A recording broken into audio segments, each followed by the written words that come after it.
I'm gonna show you how to make and keep real cold hard cash money in your late 20s and early 30s. Inflation's going crazy. A bag at the grocery store costs like $100 and you're a single person? Like what? You're only getting older and you feel like your job is dictating your life. Meanwhile, you want to start making plans like for a family, maybe going back to school or traveling the world. And all the while, everybody else is living it up on Instagram, or so it seems. I'm here to tell you that it's not too late to turn your financial life around. I did it, and you can too.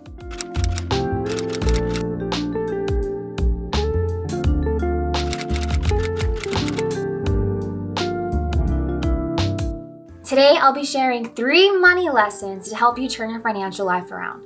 The third one is the most important. You can't do the first 2 without fully, thoroughly understanding the third, so make sure you watch all the way to the end. But first, you may be wondering, who is this girl? Who does she think she is? What's my credibility? I happen to have amazing money mentors who themselves went from broke to broke, sorry guys, to self-made multi-millionaires. And one of them is actually my client, Anthony Oneal. So I basically did what they said to a T, and it worked. Now I'm on the way to becoming fully financially independent. I own real estate and I'm my own boss at a thriving social media marketing agency. So let's take it from me, guys. It's possible. Es posible. The other day I was driving to the gym listening to Tony Robbins and Jay Shetty, and Tony said, we're all equal as souls, like under God, but not in the marketplace. Tough love. So your first step is finding a way to make yourself more valuable in the marketplace so you can make more money. It's no secret that everything's getting more expensive and fast. So the day of doing a bajillion side hustles, I'm not gonna say it's over, but if you're looking to burn out, then do that. I did a bajillion side hustles and it got me out of all my debt. But what I've learned now, if I were to do it all over again, is I would focus on increasing my income in a couple different types of ways. The first way is through your full-time job. Is there any way that you can become more valuable to your employer? Can you ask for a raise? Can you take on more projects? Can you work to get promoted? Or can you even switch industries? Let's say you're a project manager in the nonprofit sector and you're getting paid maybe like $60K a year. Say you could be doing the same exact thing if you switch to another industry like tech. Depending on the startup or the business, you could be making over $100K doing the same exact thing. Because let's say you want to make an extra 30 grand a year. Trying to Uber to get that done or get a promotion or changing industries to get that done, the level of work that you're going to put into each of them is different. It may take a lot more time to do it the previous way.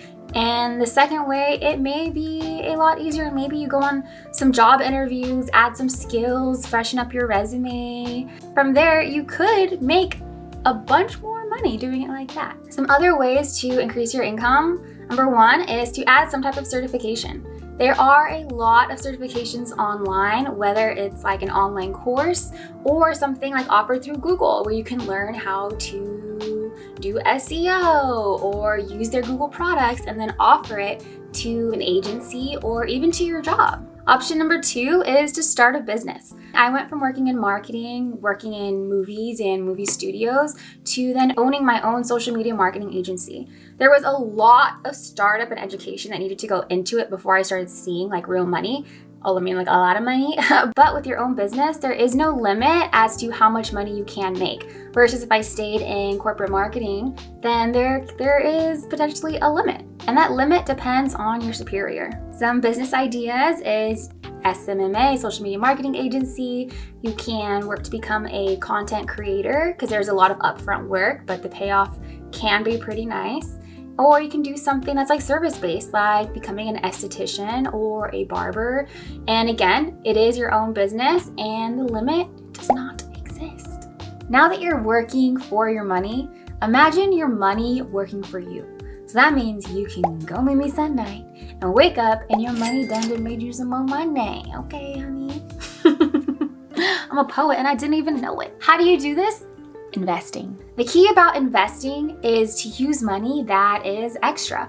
So once you have all your expenses paid for, your bills, your housing, your gas, all that type of stuff, you already have your savings account and everything paid off that you need to pay off, what's extra can go towards an investment. There are a bajillion things you can invest in, but just some beginner things.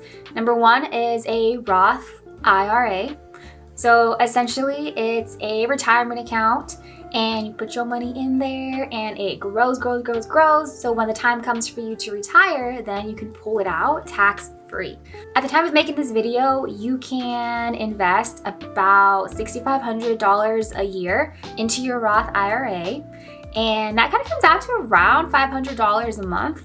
So what I do, I have it set up on auto pay. $500 a month goes to my Roth IRA.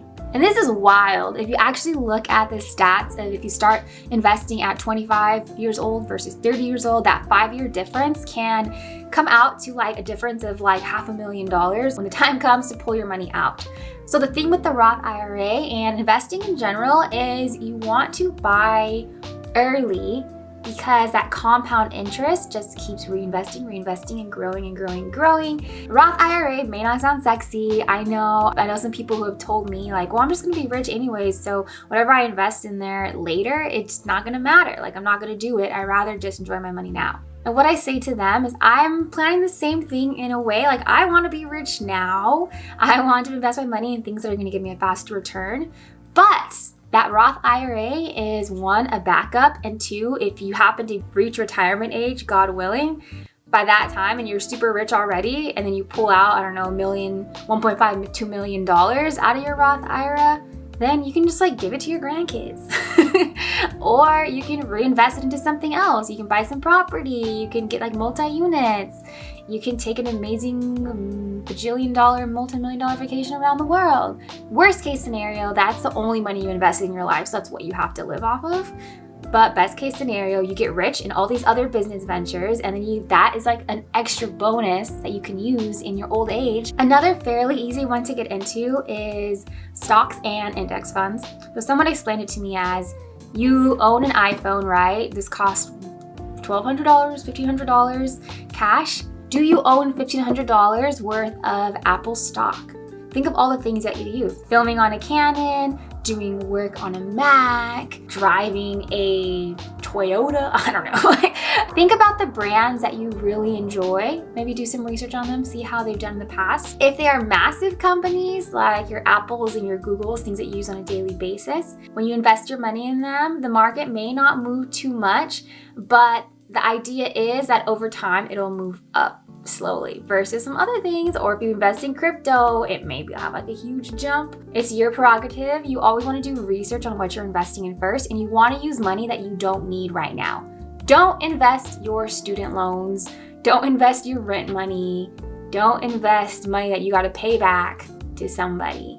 This is for your extra money, and you want it to be early, and you want it to be often, and you want it to be consistent. Another amazing investment is real estate. I know with housing prices going up right now, I mean, I see it with people among my age and different millennials. They're like, oh my gosh, like rent is so expensive. Like this house that I was renting before, it was $400,000 like 10 years ago, and now it's over $1 million, and I can't believe it. I should have bought it when they offered it to me. Housing tends to go up for the most part, so if you're interested in real estate investing, I recommend reaching out to a REIA, REIA, I think, Real Estate Investing Association. Basically a club. They have a membership. It's probably like $20-$30 a month. And it's a group of investors from very beginners like you who want to learn how to get into the game, all the way up to like your big sharks or your big whales, or people that own like shopping malls or multi-unit properties and apartment buildings and stuff like that. You guys basically work together to help you get your first property. The benefit with a real estate investing club is that you can learn, and you guys are all there to help each other.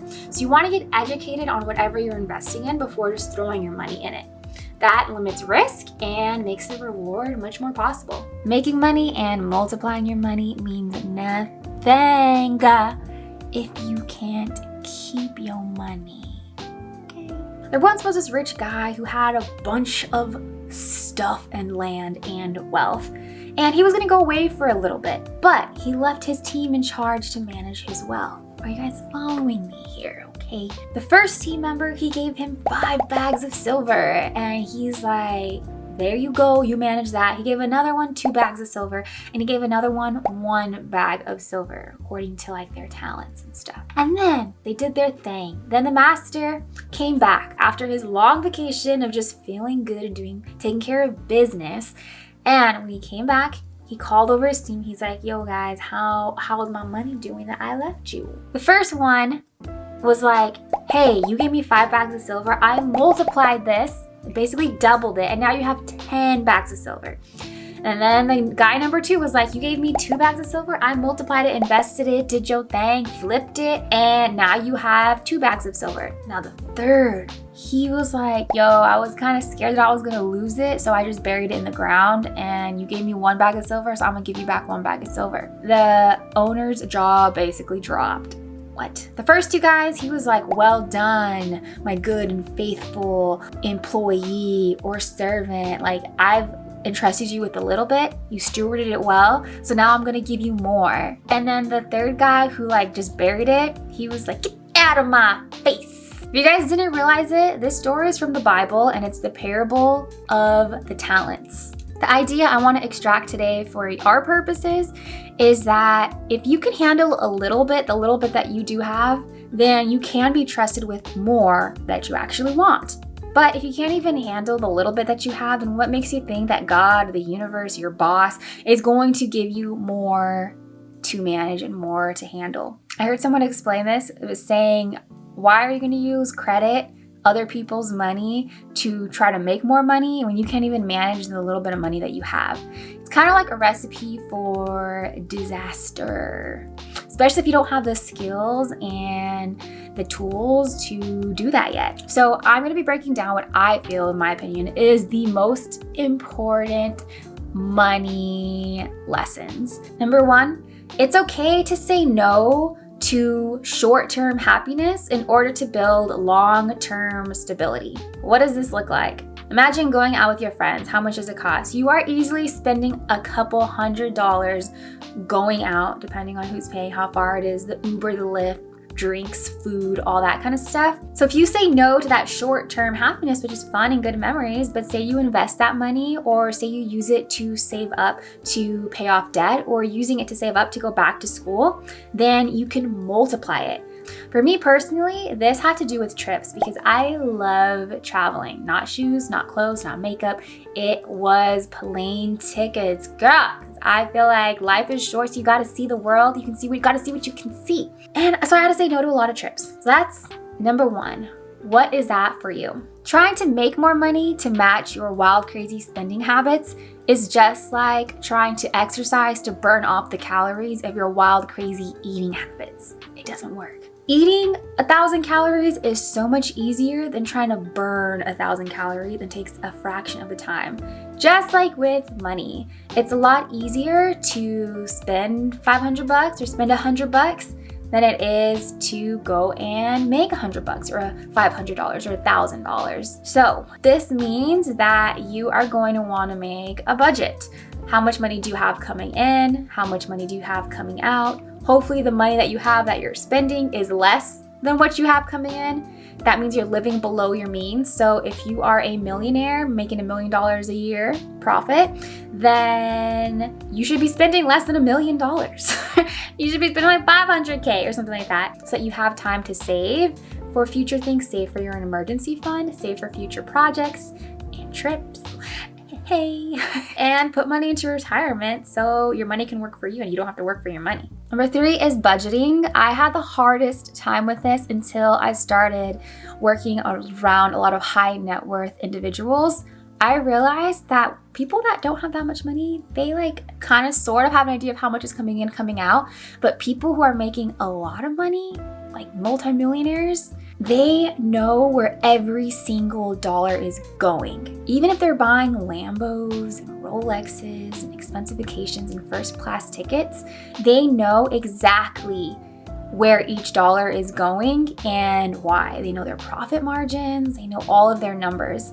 And I see this also with people who are in debt and have bad money management habits, but then start to learn and get better and start to build wealth. That's the thing, is they start to know exactly where their money is going, and they have a job for every single dollar that comes in and comes out. And so if you're not a numbers person, then you should become a numbers person. That was me. Okay, I was not a numbers person. But when it came to money and money being tied to freedom and options and choices, I had no choice but to learn how to budget. This next one is paying down your debt. You know what? Just eliminate your debt. Getting rid of your debt. This was pretty sobering when I first heard it, but your interest payment on your debt is somebody else's passive income. I don't know about you, but I don't want to be paying interest. I want to be receiving interest. Paying interest on your debt is one of like the fastest, easiest ways to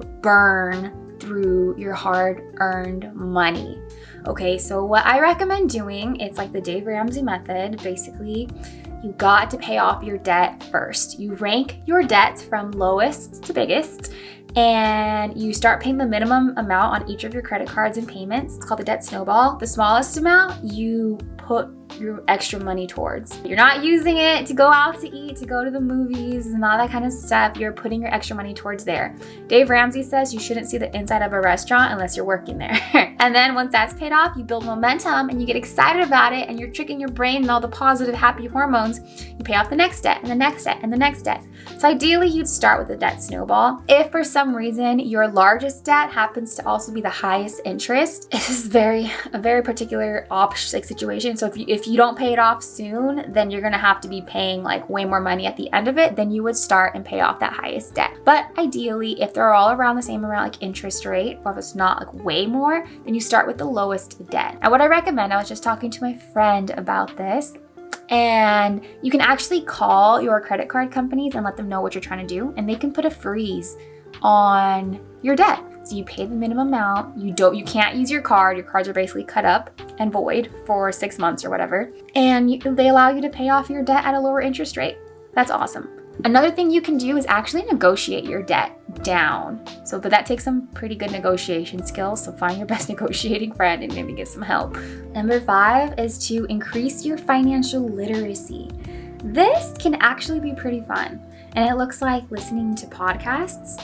When I was living in Los Angeles, every day to work, I would listen to personal finance podcasts. Like Dave Ramsey's been doing people do the debt-free scream, like, yeah, paid off debt, or His and Her Money Couple, Anthony Oneal's The Table, all these different financial podcasts. Another one is to read books by Robert Kiyosaki, like Rich Dad, Poor Dad, Think and Grow Rich, like all those kinds of ones are pretty good reads. Another one is to attend seminars. There are a lot of churches that do like financial seminars. There is like Financial Peace University, which is also offered through Dave Ramsey. Obviously, this is like his bread and butter, is like debt freedom and building wealth. If you start to increase your financial literacy, then all of this stuff is going to come so easy to you. When I look at myself maybe 5 years ago, I didn't know as much as I do now, or even like in my early 20s, I didn't even like to look at my checking account. I felt anxious and anxiety and just pray that there was enough in there so that when I swiped my card, it would work, because looking at numbers just freaked me out. It's kind of crazy. Thinking about it now, I'm just like, girl, get over it. Just start learning. The way to cure that anxiousness is to just start doing it. Start increasing your financial literacy any way you can. And naturally, your finances are going to get better. So these 3 steps are like the macro, big picture point of view. But if you still need help with the basics of increasing your income, I highly recommend you watch my ultimate guide to financial freedom, because this macro view is awesome, but it means nothing if you don't know the details and the day-to-day. So go ahead and watch my ultimate guide to financial freedom and make some money.